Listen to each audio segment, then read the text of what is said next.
Shedeur Sanders might be the ultimate love-hate prospect of the 2025 NFL Draft. Some analysts watch his film and fall in love with the processing, the accuracy, and the ability to run a pro-style offense, whereas some watch the film and really worry about the number of sacks he takes and the fact that he isn't quite as good of an athlete as he thinks he is. But how did I find watching his film? Let's check out my thoughts on Shedeur Sanders out of Colorado, and if you enjoy the video, please consider dropping a like and a subscribe down below. But let's get into it. So Shedeur Sanders played 4 years in college, starting off at Jackson State, but things ultimately kicked into gear when he transferred to Colorado with his dad as the head coach. Deion Sanders has coached his kid all the way through high school and through college. And a lot of people are intrigued to see how he can cope in the pros without Deion, presuming that he doesn't end up being hired by the team that drafts him. But this is the next guy in the Sanders legacy. A lot of people have spoken about the fact that Shedeur is just name value alone, but he's proven enough this season to be drafted as a top 5 pick in the NFL draft. Relatively prototypical size, 6'2", 215. You'd like him maybe a little taller and a little thicker, but it's nothing he's going to struggle with. And he's played against some good opposition at Colorado.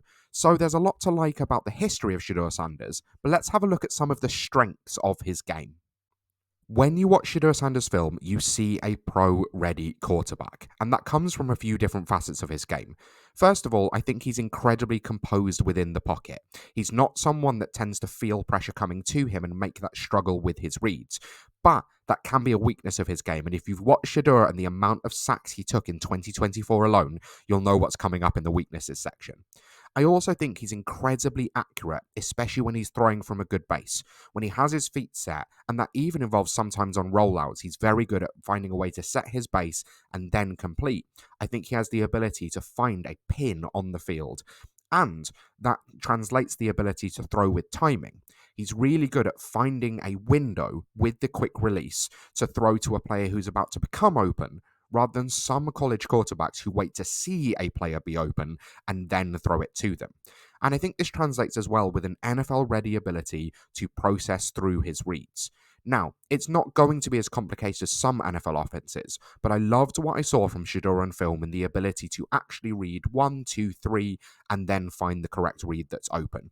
I think he has an incredible ability to find the holes in zone coverage as well, so that works with in terms of that finding those windows. I think the quick release really helps him work a lot in the short and intermediate game, although his lack of arm strength can sometimes struggle in the deep game, as you saw from the clips at the beginning of the video, where I think a few of them, even though they're touchdowns, are slightly underthrown and would struggle a little bit in creating contested catch situations for his receivers if he was playing against NFL opposition.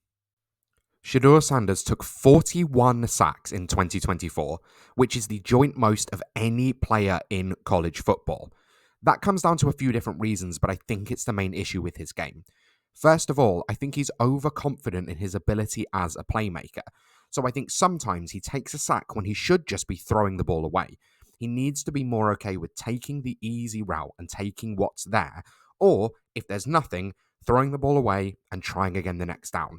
But I think he's overconfident in his ability and thinks he can make things happen that he just doesn't quite have the athleticism or the arm strength to actually complete. Then I think he has a real trouble with dropping way beyond his pocket depth.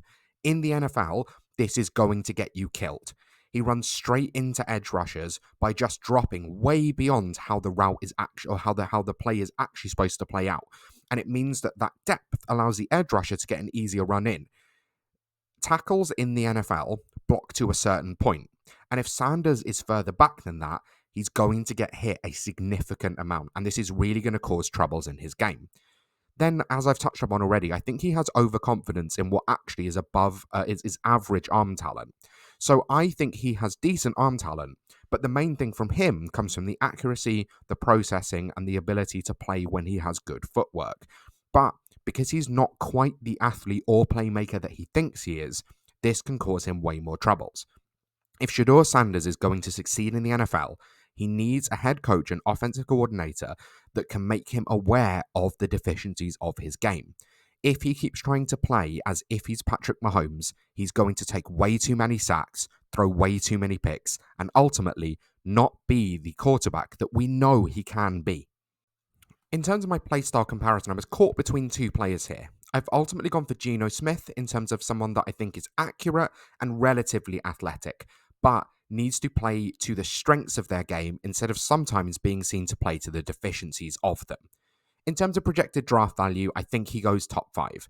Honestly, if this was a different quarterback class, I think he probably slips further down the board. But with only him and Cam Ward at the consensus top of draft boards, I think chances are they both go within the top 5 picks with the quarterback needy teams that we have. Rookie draft value is a little bit harder. One quarterback, I'm probably taking him towards the back of the second round, but I think he goes early second.